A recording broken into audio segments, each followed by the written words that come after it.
All right, here we go. OverDrive, off and running. TSN 1050 on the TSN app, your home smart speaker, and up on TSN 4. Bryan Hayes, the O-Dog, Jeff O'Neill, Jamie Noodles McLennan. What's going on? How we feeling? Been better. Uh-oh. Been better because of you two and the other guy, that show you go on to, Jay. Guess what's happening in public? The handshake. Dude, it's one thing, like, I like doing it with Hazy B or whatever. I don't want to do it with people I don't know in public. They're like, I guess this is the new thing. And I'm like, no, it's not. It's not. It's not a new thing. You're the handshake guy. No, it's been established. It's you that brought it up. You said he just loves it. He compliments himself and then wants a handshake. Now people want to handshake me in public that I don't know. And ever since COVID, I don't want any part of stranger handshakes. So let's... Oh, I think the handshake's coming back. It is coming back. It's a great sign of where society is. It is a great sign because you're right. Remember during COVID, it was like elbow. Remember there was an elbow grease. So awkward. I played a round of golf with my father, and we putter touched after golf. Yeah, the putter. Yeah. My dad put his putter up like it was the sign of Christ, and I put my putter up too, and I'm like, I can't believe me and my dad just did that. So awkward. It's funny, the handshake, it's obviously it's something that's been happening in society for a long time. Don't say it's making a comeback. It's making a comeback. It's back. It's back. And there are certain rules that I have to admit I broke a rule, and I could pick up on a vibe over the weekend. So I was up at Blue Mountain. Right, I was up there for 24-hour Blue Mountain, raising money for Special Olympics Ontario. It was great to be there. It looked great. It was a great. It was an awesome event. It's such a cool event. I urge people to check it out. They raise money. All the Special Olympians are up there. It's an amazing vibe, and Blue Mountain does a great job with their hospitality. So I'm doing the emceeing, right, and I'm outside. It's a ski event, so you're outside, and I got the gloves on. I had the thinner gloves, holding the mic, holding a clipboard. I'm doing my thing for half an hour, 45 minutes, and then bottom of the hill, I'm there talking to a bunch of different people. And one guy came over, multiple people came over, and he took his glove off for the shake. Oh. And you didn't. I left mine on for the shake, and I could tell he was like, he just hit me with the glove on shake. That's not kosher.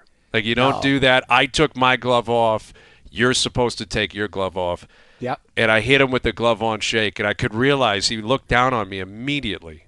Like, you're not a real man. You're scummy, and you should have taken the glove off. I'm surprised he didn't do a take back and say, no thanks. Right. No, he's pot committed at that point. No, you're not. As soon as you reach out with an oven mitt on, you just go, sorry. It was bad move, bad mojo by me, I got to admit. I knew it the second it happened, Noodles. I'm like, I just hit him with the glove on. I didn't take the glove off. He made a point of taking his off. Handshake that's rules. The thing. Like, they're not coming back, fellas. It's not they back. 100% are back. They're I'm back. telling you.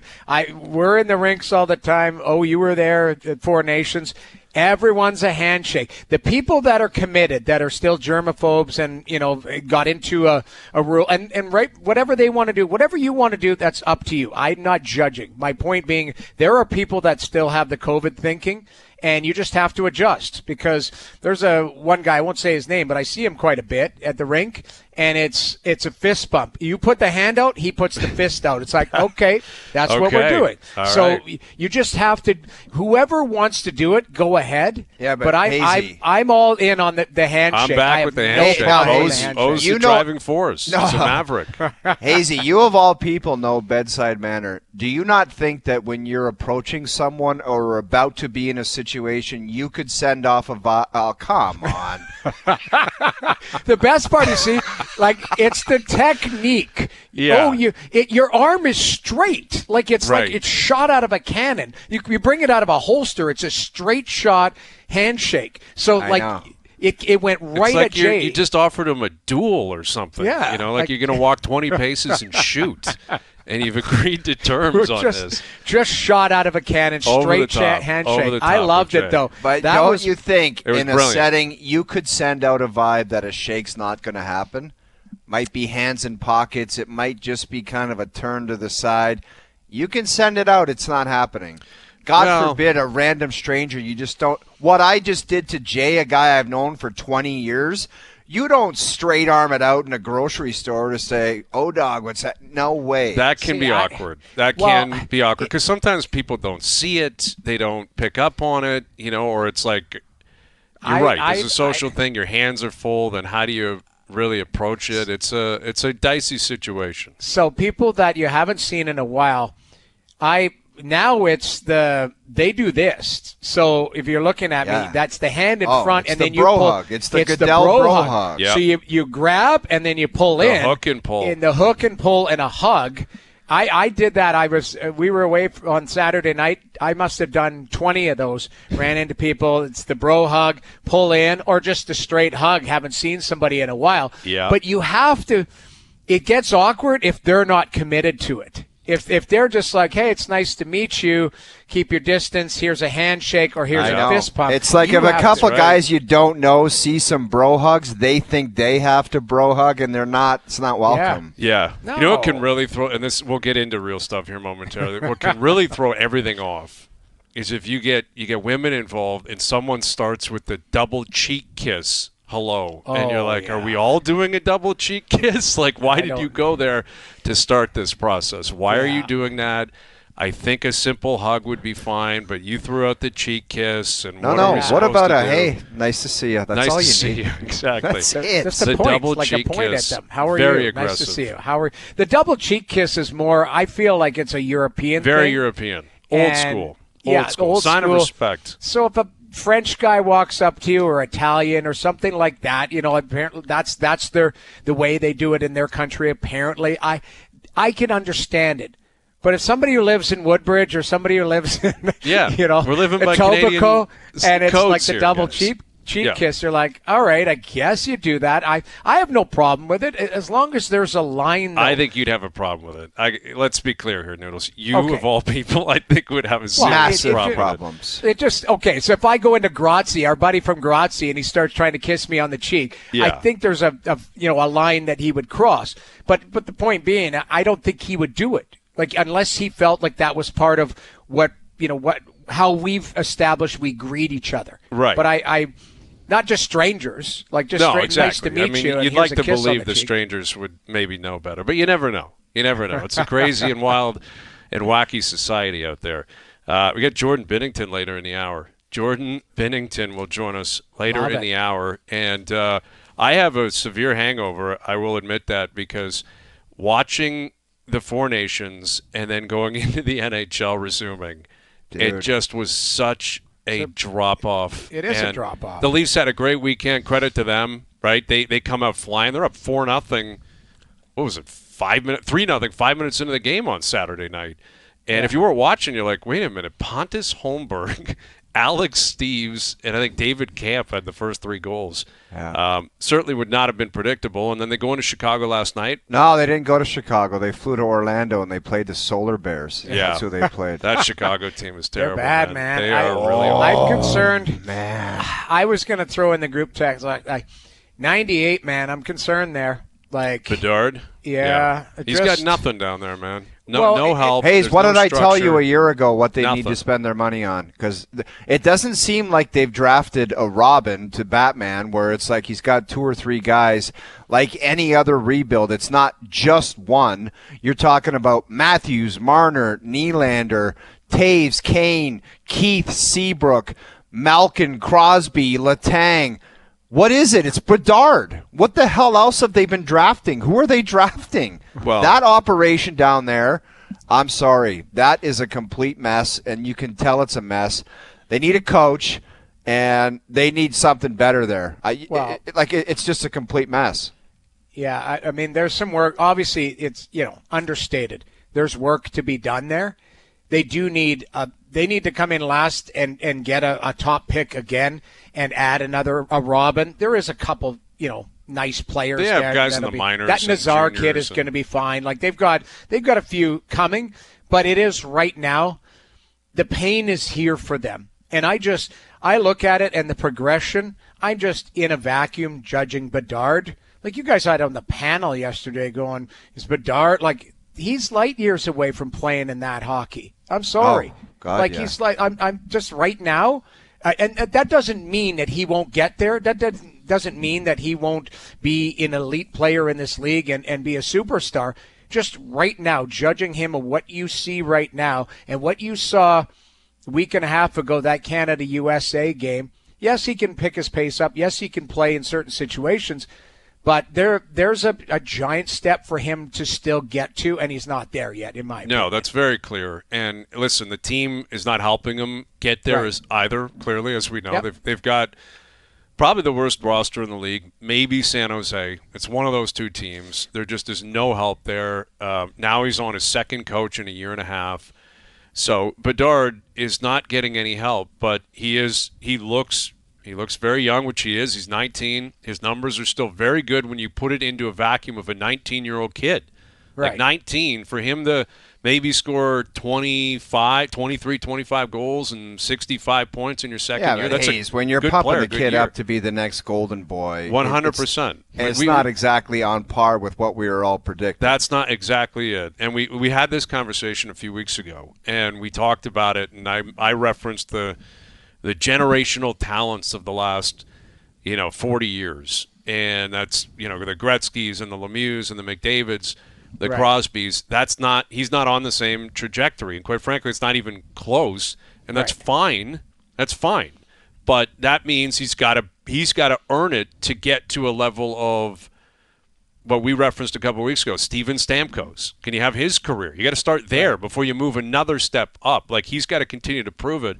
And if you're Hockey Canada, I think you could come up with, honestly, 22 to 25 forwards that would be on the list before you even got to his name, Connor Bedard. Like, and literally, you could go through the league. Did he go to the World Championships last year? He was there, but remember, they didn't play him a lot. And it was kind of you're 18, you're the future, we'll put you on. He started, I think, as the 13th or 14th forward. And I would guess they'll invite him again this year. And he should go. Listen, he's got time. He'll play it the rest of this year, probably go to the Worlds, have a summer, show up next year, year 3. I'm certain he will be better next year. Yep. But I don't think Connor Bedard is a guy that will be having serious conversations about, or should be, between now and the Olympic team. The only way I could describe it, guys, is he doesn't score at a rate where it would make Jon Cooper close his eyes in his own end. Right, exactly. You know what I mean? Like, he's not like Ovi out there pumping one-timers and doing Michigans and just ripping home goals where it's like, we got to have that guy. We'll close our eyes when he's in his own zone and we'll protect him. That's just the only way I could describe it. Yeah, you overlook the warts in his game because at the other end he's so dominant. That's what you're talking about. Oh, see, the thing is, Hayes, when I look at that San Jose team, there is players around Celebrini that are young. That Smith, that Eklund, they've got good young players. I think I talked to a scout, and every time I talk to scouts or GMs and that, they're like, San Jose is going to be in really good shape a couple years from now. That Celebrini's a player. I think Celebrini is as good as Bedard right now, just based on how productive he has been in his first year. Now, Not a question. Their trajectories are going to be different. I think Bedard is going to get better players around him, but that is the biggest challenge. Is you see Greer, what he's trying to do. Now, they've drafted and got some nice young players there, but they're still in that rebuild phase. They're still in the retool, but they've added. What's crazy is people get so offended if you say, like, you're talking about two young players. One guy has an extra half a year experience. If you tell anybody that Celebrini right now is better than Bedard, their head pops off their body. They're like, "Oh, that's insane!" It's like right now he is. Celebrini's a better player. Well, he's just a little bit more rounded. Yeah, he's just playing. Maybe he's just playing better. That could be it. But I look at him. I watched that kid live twice now, and I've seen him, obviously in a bunch of games.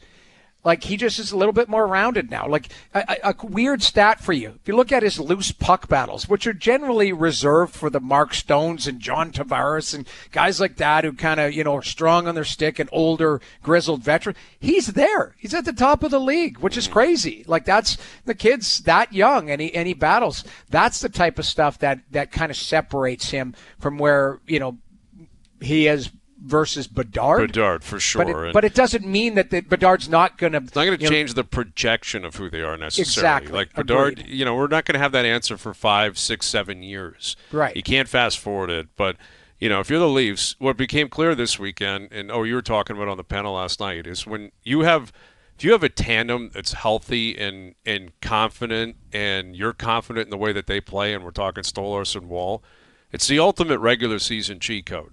Like it sets you up to basically just cruise kind of through the season. Now they've had injuries, obviously. Stolarz missed 8 weeks, give or take. Wall missed the start of the year, first couple of weeks. But when they're playing together, we saw it on the road trip coming into the Four Nations. Now we saw it over the weekend.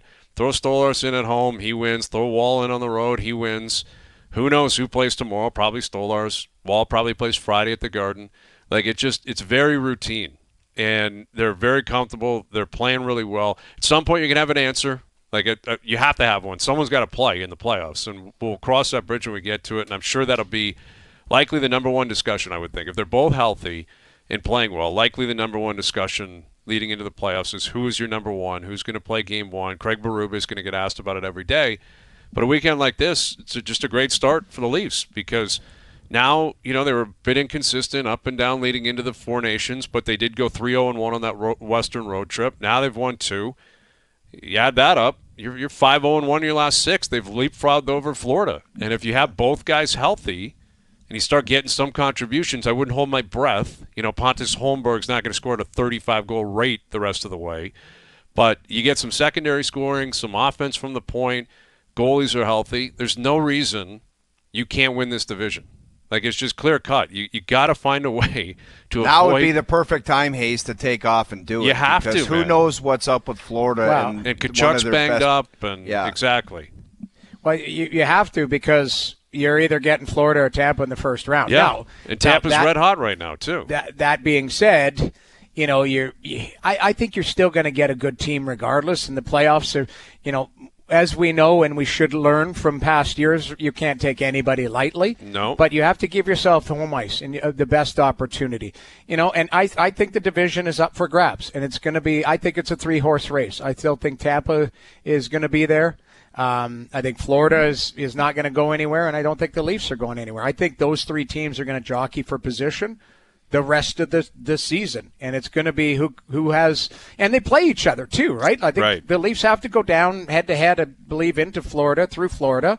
I'm not sure if Tampa or Florida comes back up here anymore, but, you are going to play each other. Those are big 4-point games. There is going to be some – jockeying for position, but you got to find a way and stay healthy. That's the other thing, a big part of it. And it does sound like healthy players are going to return at some point. We'll see. And there's other guys clearly battling for positions. You look at Nick Robertson. This guy, we've talked a lot about him from the summer and the trade request or demand, whatever you want to call it. And then eventually they come to terms on a deal, and he shows up. And he had a great camp. He had a great camp. Scored basically every game. And then he's been up and down, yet he's got the ability to score. And my intuition would lead towards him not being a guy that will play in the playoffs, like every single night if there's injuries or whatever. Do you trust that he could perform in the playoffs? What's your gut instinct tell you? My gut instinct is probably not. Like that, my gut instinct is to be pessimistic towards Nick Robertson come playoff time. But if he scores, that has constantly been a conversation with this team. Like, can they get enough offense from depth players to get the job done come playoff time? And he has a knack for the net. Like he does. So does Jack Hughes, though. And my concern is, if you watch Jack Hughes play in the Four Nations, couldn't get anywhere. Yeah. So the ice Robertson, shrinks. Yeah, it's tough the to ice get shrinks, inside. and it's tougher, and it's bigger, and it's like, what are you going to do? And Jack Hughes is one of the best players in the world. Yeah. He couldn't get around to do anything. Well, he has to learn, like a lot of these players, that the game is different, that the ice is smaller. Every piece of ice is contested. The stuff you want to do in the regular season, east-west, and dust the snow off, and, little fancy pass here, there's no room to do that in those big games. Hughes looked overwhelmed in that Four Nations. I didn't notice him ever. No. And the injury to Tkachuk, you could see they gave him an opportunity to play with Matthews, and there wasn't any magic there. Put it that way. It didn't look like he was able to elevate at a critical moment. Maybe I'm wrong here, but every time I laid eyes on him, I didn't. I expect him a lot more out of him. And the game, as the game got, we'll call it, bigger in size, he shrunk. And, he's got to learn that because he's not going to grow and not going to be a 220-pound player. What he's got to do is learn his spacing and learn his timing and learn when he can make those moves, and that comes through experience. But he did not – he looked overwhelmed in that tournament to me. Big time, and yet he kept playing. Kyle Connor came out, and I don't know. That was a bad move. That was a bad move. In retrospect, it certainly was. And yet I look at it, like the Tkachuk brothers, they obviously deserved to play. Yet you look back and you wonder, was Matthew 100%? Was he ever going to get through the game? Yet that's a legacy name. The Hughes brothers, too. Like, I'm sure USA Hockey's looking at Jack and Quinn and probably Luke at some point, thinking these guys are going to be a big part of our program. And we want them to be a part of, any success we may have. And they kept playing Jack Hughes, and Connor came out. But Winnipeg's in action tonight. They've won 9 in a row. They won again over the weekend against St. Louis. Yeah. We got Binnington coming up. Binnington didn't play in that game. But 9 wins in a row. Crazy. They're going for 41 tonight, which would lead the league in wins. Because you look at Washington, they won again. Dude, I just got to tell you, Hayes, I watched Washington Pitt. Pitt is one of the most bizarre it is one of the most – it's almost like – we're god-awful. They're just above Buffalo, but it's like, don't look at us over here. We're not firing our coach. We're the Penguins. I don't know. It's bizarre to watch, man. I don't know, man. They're legitimately one of the worst teams in the league. I know. And it's like, and they have what been is for it? a couple of years. They have been. This isn't surprising necessarily. I mean, they're terrible. Yeah, and coming out of this break, there's people that are still on the beach. Like, they're not paying. Like, the scores were crazy on the weekend. Really weird eights weekend. And all of these things. Like, Edmonton got pumped twice. Yeah. But they're out to lunch. If you watch both of the games, flat out to lunch. They're both of them, both games, they were on the beach. Plus daytime games on the East Coast. It's just a weird Thanks a lot. We're off for 10 days, and then we got 2 1 o'clock back-to-back. Weird scheduling. But the thing is, at some point you got to get your head out of your ass and get going. But I look at this Pittsburgh team, you still go, okay, was Kevin Hayes the missing piece there? You're looking at the roster going, okay, you've tried to bring in, there's Danton Heinen, Beauvillier. There's players, NHL players that are on other teams have been good players and stuff. Something just doesn't mix there. And I feel bad, and it's a bigger conversation. It'll come back to you, Hayes. Is just 87 goes from here, okay, and then it's back to reality. And that's cold water in your face when you're giving up an 8 spot. The first thing they got to do is find EK65 a home for him, because he's flat out embarrassing himself out there on the ice. It looks like he doesn't care, doesn't try. He thinks it's shinny and he thinks it's funny. I'm embarrassed for him because he used to be such a good player, and we were talking about him being right under Connor McDavid, and now he's going out there making an ass of himself. He should be embarrassed because it's terrible to watch. Well, I mean, the thing, you're right, it's strange because you watch and you track them. They've got some guys who are having pretty good years. Like Raquel is having a really good year. Yeah, Brian Rust is a good player. And yet it's a scenario where Sid, Gino, and Letang are going to be there. So those 3 are going to be there. Sid still got his A game. Gino is, he's not having a great year, and Letang is going to be what he's going to be. But if you're going to strip it down, then you got to get rid of everything else. But then it's like you're Chicago with 3 guys in their late 30s. And I don't know how you handle that. Because they're trying to retool and respect Sid, and Sid signed this deal and give him a chance. So how do you moved off Gensel? Now, probably makes sense to move off Raquel, sell him at the highest possible point. Yes. If you did it with Gensel, why would you stop? He's a good player. Exactly, but that's what I'm saying. Same thing. Brian Rust, there's a guy I'd take on a playoff team. He's a good player, veteran guy, been around. But then you're literally going to be stuck with the 3 guys and nothing. I guess you can throw Carlson in there. 4 guys and nothing. If you're answering Sid's question or anybody else's where he's like, you got to try to keep us competitive to try to win, it's like, sorry, you guys have proven that it's not there. Right. Well, maybe that's the elephant in the room is Dubas has got to go to Sid. Maybe he's done this, and Sid's not a stupid guy. Sid knows. No, but you might just have to say, Sid, we're horrible. We're awful and we're going to be for years. Like, you got to understand that. You have 0% chance of winning. We're not going to the playoffs again if you're a Pittsburgh Penguin, ever again. Exactly. So, like, it sucks, what do you think but about it's blunt. that? Like, think about, you got to say that back to yourself and tell me what you think about it. Right. Because you're not going to compete. And this didn't start yesterday. They started getting pumped in the playoffs as soon as they won the 2 back-to-back cups. Yep. The next year they got pumped in the first round. They haven't won a playoff series since 2018, dude. Mm-hmm. Yeah, It's game over. 7 years ago. It was a great run, man. You can't win all the time. Like, one of the best runs ever, man. Absolutely. The thing is, though, and Sidney 100% deserves this respect. It's up to him, and that's the thing. There is some real conversations that have to be had, but at what point? I don't know if it's this year, maybe it's this summer, maybe it's next trade deadline, but what is going on there isn't working. It's not like they've got a team in Wilkes-Barre that is just going to dominate. You know, what Kyle has usually done is loaded up his minor league team with a lot of good players, like he did with the Marlies, and they'll compete down there, but those aren't guys that are young prospects. Those are, borderline NHL players that kind of go up and down. And to me, I don't think they've got a big system where guys are just pushing each other out to play in the National Hockey League. The cupboards are bare because they've gone for it every year. Jimmy Rutherford was going in first rounder here, as first they rounder should there. have, and they won a lot of times, and rightfully so. Yep. But at some point, Sidney might have to go either check, please, or I'm gonna bite Just the bullet accept and help this with this rebuild and stay Exactly. with this organization for a lifetime. Yep, and he's entitled to make that call. Agreed. Like he has been his whole career, and he will make that call. But I think if you're Dubas and company, you kind of have to basically put him to the side and operate within the reality of what else is going on. And that means probably trading almost anyone you have if you can get a high price for it.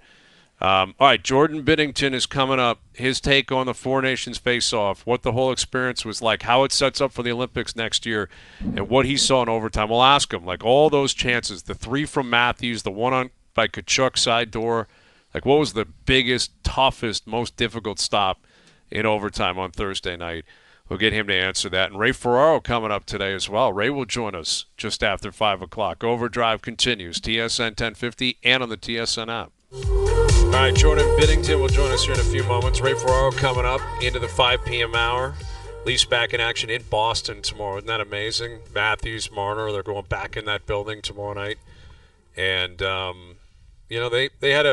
they played. I don't know if they had the greatest weekend, the two of them, but they played.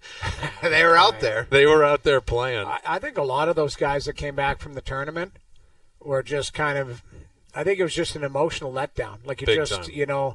Emotionally, physically, everything, you just had to get through it. The unfortunate part is, and we talked about it last week, the game should have been Wednesday, and then everything fires up Saturday. You get one extra day to decompress. Like, I felt bad for those guys. A few guys hit the ground running. Brandon Hagel scored in his first game back, and a few guys. But outside of that, everybody else was just, I think, trying to get through the game and not get injured. Survival really. tactics. Yeah, man. survival. You know how it Big goes. time. There's going to be one more game grace period, and then it's going to be like, what the hell's the matter with you? It's one more game each. They're getting one more game, the third game, and then it's going to be like, is there something up with you? Because you stink, and you've stunk ever since the break started up again. Well, that's how the story goes. I think it was so beneficial that the Leafs got those wins. So Berube, like that, those are just tape burners. We got through it. We got 4 points. Can you imagine the outrage if they dumped a couple off the hop? Immediately. There'd be pictures of the Leafs on the beach, and like it would be chaotic, man. Yeah. And it was the opposite again with the way they started on Saturday night. It was so quick. They got on the board so quick. They're up 4-0, and they almost let that get away from them on Saturday, but they found a way to hold on. And you're right, though. I'm sure it was an emotional letdown. You're in that bubble. You're with different teams. It means something. It's so significant. And I'd raise the question of whether or not it's a good idea for the NHL to have this tournament mid-season. Is it better to have it in September? Then you go back to training camp for a week. September, dude, all day I think long. September all day long, too. But they keep in mind, they replaced the All-Star game with Right, this. of course. So, but the World Cups in the future, I believe, are in February. That's their plan. Which I think September's always better because September's kind of a dead month. Is it not for a lot of things? Although I guess baseball is, Well, you fired got up baseball right down the stretch. The NFL is back, but that was something to consider. That this started right after the Super Bowl, right. which was big because the NFL in the U.S. Obviously it takes up a lot of oxygen from basically the middle of August all the way up until the Super Bowl, and I don't believe it was a coincidence that they started this tournament 3 nights after the Super Bowl, and everything had faded. The NFL stepped aside, college football's out, and then it's just a brilliant opportunity. And you coincide it with the NBA's All-Star Weekend when nothing's going on in the NBA. They actually found exclusivity. So I guess I'm answering this suggesting that they've probably found the right place for it to pop, because pitchers and catchers are barely arriving, but there's not a lot going on in baseball. Football's out. The NBA is kind of in that dog day and their All-Star game, and they got issues there. Middle of February probably is the prime time spot where if you want to own the spotlight, and I think the NHL probably recognizes that. Well, the issue with the September thing is it seems like a brilliant idea. Try playing in the finals that, ends at June 28th, you're getting the cup, and then quick turnaround. Oh, yeah. That's the thing. The players, I don't think, love the idea of September because you got to be in shape and you got to be ready to play in September if you've got a World Cup on the line. That's a high level. You're right. To get to that high level mid-September, that's everyone's in peak conditioning right now. They're in mid-season form, so that's why that hockey was so good. September might look but these a little guys bit always different. are, Jamie. We saw when the season fired up, that one COVID season that started like January 1. They got back into their cities for 5 days and they started playing. Like they don't need much, man. Yeah, you're these right. These guys aren't like old grizzled guys from the 70s and 80s where they just get pile drived every day until they've got a month until training camp, and then they got to start getting in shape. Their workout is like, hey, I'm gonna not smoke for a week and only have 6 beers and that type of stuff. I'm teasing, but that's kind of how it used to be. The mentality. I had a teammate that used to remember that Slim Fast, those shakes or whatever. Yeah, of course. The Slim Fast 14 day or whatever. That was his thing. I got 14 days. Slim Fast Professional shakes. athlete. Slim Fast shakes for 2 weeks, and I'm in shape. I'm ready to go. And he was. That's outstanding, man. That is outstanding because, and listen, the greatest athletes of all time. That's been the kind of rumors around them, too, right? Like we know them. Jordan would be boozing on a game day and go out and put up 45 points. Yeah. Bud Lights and cigars in the cart, and he would go out and drop 50. Yeah. And you'd hear stories about other great hockey players, Canadian hockey players, where in the summer they're out doing their thing and having a great time, put the skates away, and then show up and basically rewrite the record books. Do you remember where Phil, I think he admitted to Festchuck or something, he's like, I skated 5, 6, maybe 8 times or whatever. What a People start, like, man. oh I'll never forget that presser. Day one, Phil, because someone was poking and prodding. How many times were we on the ice? As if they're like the strength and conditioning coach, down in the media scrum. And someone asked him, and I think he said, 5, maybe 10 times. And I don't even know if he said that many. He may not have. I swear I thought there was like 5 or 8. It could have been that. It was a low number where it's like, I've been on for a bit, 5, 8 times, and everyone. People went crazy. Here's Phil. He hasn't been skating. And I think the next day come out and be like, just to clarify, I've been doing this or I've been doing that. And those old Phil pressers, man, they were something else. And I knew his worst nightmare, Matthews, was that he'd have to come back and deal with the Toronto media. You knew it. Like, you see his kind of mood on Saturday before the game. It's a tough question, was that? There was a tough question. Asking if he'll be haunted by the McDavid goal, that's a tough one. Tough question. Whatever you say to someone, are you going to be haunted by this? He's not going to give you a great response, and I think that's. And they were kind of they understood the levity, they understood how difficult it was. He wasn't in the mood, but that's the thing. You lose, you're on the ice, McDavid, Marner, and then you got to come back and be the captain of the Maple Leafs and step up immediately. That would have been tough. Yeah. I'm sure it would have been tough. All right, Ray in 25. We're trying to catch up with Jordan Binnington. We'll come back and hopefully connect with him. We've got CJ on the show today as well. CJ coming up just after 6. Vladdy doing interviews with papers down in New York. We'll tell you about that as well. Overdrive continues. TSN 1050 and on TSN 4. All right, Overdrive continues, powered by FanDuel. We got Ray coming up in about 25 minutes. Haven't caught up with Ray Ferraro since he was at the Four Nations face-off. And Ray was ice level, I believe. Yeah. Didn't take a puck to the face like Rob Ray did again over the weekend. Rob Ray is the best. Honestly, you guys know, I've had 2 registered concussions as a pro hockey player in 17 years and 2 as a broadcaster in between the benches. Insanity. It's insanity. There's weapons. Why down do you there, guys keep standing there? Like, there's a question for you. Get the hell out of there and go upstairs. Ask our bosses. Oh, don't ask me. Yeah, I just exactly. work there. Go right? talk I to the don't producers talk and everyone at TV. Everybody else. I just work here. That's all I do. That's just right. Go and call games. But Ray was there in Boston, calling all the games, and we've been talking about how for us, like, we feel like we're kind of hung over a little bit after the Four Nations face-off, and then you resume play, and you're like, oh, okay, that's okay, NHL hockey, we'll see what these guys have. And Jordan Binnington, we know how he played all 4 games for Canada, then he played last night against Colorado, was outstanding. Yep. So there's no drop-off for him, and let's bring him in now. Here he is, the starting goalie for Canada and for the St. Louis Blues. There's Jordan Binnington. What's happening, Jordan? Hey, guys. Thanks for having me on. Absolutely. Thank you for doing this. Obviously you played really well last night. Were you concerned at all of the drop-off, or what were you expecting, I guess, going from Four Nations back into resuming NHL play? You know what? It was a little bit of an adjustment. Things have happened so fast, right? Like, we just kind of finished up and then got right into back into work mode in season, and it was kind of obviously just such a different pace, like coming from the finals and that just level of intensity, and then going to overtime, and then you're back at, it was just a different pace, right? It's not as intense as everyone laying it all on the line for a championship game from start to finish. It was a game that built and got more intense as it went along, and fortunately we came off the win, but it felt nice being back out there too. So anything gets said in between, the third period and going into overtime in that final game? Did anybody have a, resounding speech, or a leader stand up in the room, or was it just business as usual?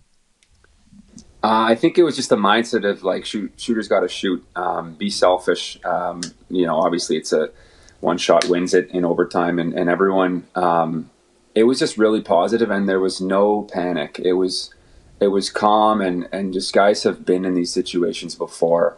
I remember 5 or 6 different guys speaking up and saying a different comment. You know how it is in the dressing room in between periods. Can you take us inside, Coop, when he grabbed you after the game? I mean, I know it was a private conversation, but I'm sure he just didn't say great win, great game. Was there something a little bit extra from the coach there at the end?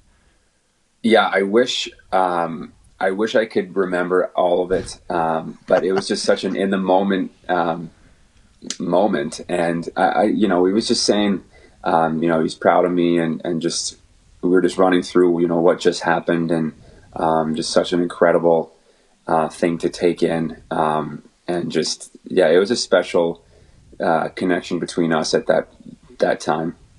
With Jordan Binnington, did he make it clear to you, Jon Cooper, that prior to the tournament, like, you were the guy, there was no one else was getting any play, like, you were going to play and that was going to be it? Or what was your understanding of kind of the goaltending battle before the tournament even started? He's such a prepared but also off the cuff guy, and we had just some private conversations throughout the tournament, and we went game by game.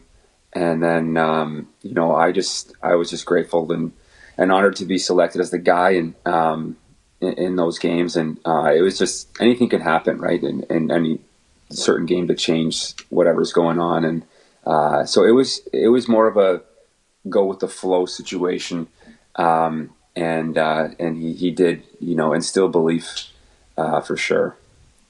So, Jordan, on the biggest stage in a Game 7 on the road in that building, you won and won a Stanley Cup. Were you able to draw a little bit from that experience, the magnitude, to go into that final game in the same building? Absolutely. You know how it is as a goalie, right? You just you got to find a way to be present and do your job and remind yourself that no matter what significance or level or timing of the game, it's the same game and it's the same approach, and then saying that, you know, the experience over these last 7-8 years of my life, I believe, came into play, and it's a do or die situation, and they're so fun to be a part of. Like, it's work when you're in it, but then that feeling at the end is what you work for. With Jordan Binnington of Team Canada, St. Louis Blues, and your play in overtime obviously was phenomenal, and you saved the game on multiple occasions. There were 4 stops in particular that we've been buzzing about since Thursday night. The 3 on Matthews, the one where you're seeing it right here on your screen, Gensel backdoor, you get your blocker on it. Matthews got one off as well that went top shelf off the draw that you stopped. And then there was the third one where he comes in and goes kind of low stick that then led to Tkachuk backdoor that you dove for. So 4 stops that were grade A+++. Was there one of those in particular, if you had to rank them, which one was the toughest one now that you stopped them all? I'd say my favorite is the one off the draw. I remember, because when you're in that mode, you're just, in that flow state per se. And I remember after that glove save, just hearing the crowd's reaction. And that's one that stands out to me, that it was pretty cool, just to hear that and feel that. So did you hear the Canadian crowd, or are you hearing the Americans like kind of humming and hawing? No, it's kind of like an "oh" kind of reaction, Just like deflated. I can't believe he stopped that. Yeah, it was incredible. Yeah. It was incredible. So with Jordan Binnington, go ahead, Noodles. So you guys win, and everybody, it's back to business. We talked about it last week. I don't know if you would have preferred the extra day off or played Wednesday, because everyone had to travel, and then it was right back into games. How tough was that to get back into a daytime routine, getting back with the Blues, as opposed to kind of chaos it was with Team Canada and playing against the Americans on that Thursday night? It was a quick turnaround. Yeah, it was definitely a topic of conversation. Quick turnaround back into regular season play for sure, but at the same time, there was a lot on the line, and we were building up the game, and gave us more time to prepare. So either situation would have worked, I think. But you just gotta adapt. Were you? I'm curious your mentality going into the tournament, because everyone had a different viewpoint of what this would look like, what it would feel like. It was a one-off. We've never seen anything like it. 4 nations face-off and replacement of the All-Star game. I'm not sure we'll ever see it again. Did it meet expectations? Exceed expectations? Like, where will this rank for you in terms of career highlights? It definitely exceeded expectations, and I truly believe the NHL did such a tremendous job putting it on, and then Hockey Canada on top of that. They really know how to take care and make it so that we can just focus on playing hockey. But yeah, so I would say it's up there, and just being in a best on best situation is it's another level, and everyone rises up, and you're out there with guys who want to be the best versions of themselves, want to be the best players in the league. And then obviously the country aspect of playing for your country and knowing what's on the line, and knowing, it's just, there's nothing like that. And I think it's just really good for the game with how it all played out, and to do this tournament. So we've got Craig Berube here in Toronto now. I played with Craig in Calgary. You won a cup with him. You've had a lot of different coaches now in not only in St. Louis, but you mentioned how Jon Cooper approaches the game. And, take us through the mindset of Craig Berube and, kind of how he treats his goaltenders, what type of communication you have, and how intense he can get maybe in the room or even on the bench. Yeah, he's one of my favorites, one of our favorites here, obviously, and he just both of those guys are just so good at reading the locker room and knowing what needs to be said at certain times, and I think that's really the art of coaching is getting the best out of your players and then having that presence of when to strike. And Chief, he's great. We have a great relationship, and I think with him, it's a long season, right? So I think you go through the goalie coach a little bit more too, and as opposed to that just quick strike tournament and with Coop there. Well, Jordan, it was awesome to see your teammates, everyone do what they did over the last week and a half, 2 weeks, and congrats on the win last night, transitioning back into play with the Blues, and we look forward to tracking you the next 12 months before we get to the Olympic Games, because best on best, it's not going anywhere. It's been a long time, but it's great to have you guys back and doing what you were doing. So congrats on the win, and I know it's been a whirlwind couple of weeks, so we appreciate you doing this today. All right, thanks, guys. Hayes is a fraud. Hey, that's an awesome comment. Just on the way out, Hayes is a fraud, and I'm out. Jordan Binnington. That made my year, man. That was so unnecessary. And I swear to God, I did not put him up to that. I know the Me PR neither. staff there. He's from Richmond Hill. It's a buddy of his, 100%. We'll get the guaranteed. backstory. It could have been Joe from the Bridge. Joe from the Bridge was bothering him on FaceTime before he came on. Oh, guaranteed. And he may have said, you got to He's- drop this. Unbelievable. I'll support that guy forever. So will I, man. Yeah. So will He's our I. one. Never, ever doubting anything that guy brings to the table. That's the highest profile Hayes is a fraud we've had yet. I know. And now I got to recover from it. Jordan That's Binnington just smacking me around on the way out. A champion. God, I love that. That really caught me off guard. I wasn't really expecting caught me that off. either. I thought it on the was way going to out. be a quick thanks for because he's he's kind of Yeah, like he's a more laid-back guy. Yeah, reserved Yeah. guy. I thought it was going to be thanks guys, see you later, and he comes out with a Hayes over the is top a and then fraud. goes like this The and hits best. end video. Like doesn't even think twice. Yeah, with the ET finger. Yeah, see you later, love guys. it. All right. There you go. the best. Jordan God, that Binnington. made my day. My guy, Jordan Binnington. Love that guy. Hour 2 coming up. Ray Ferraro will join us. Overdrive continues. TSN 1050 and on TSN 4.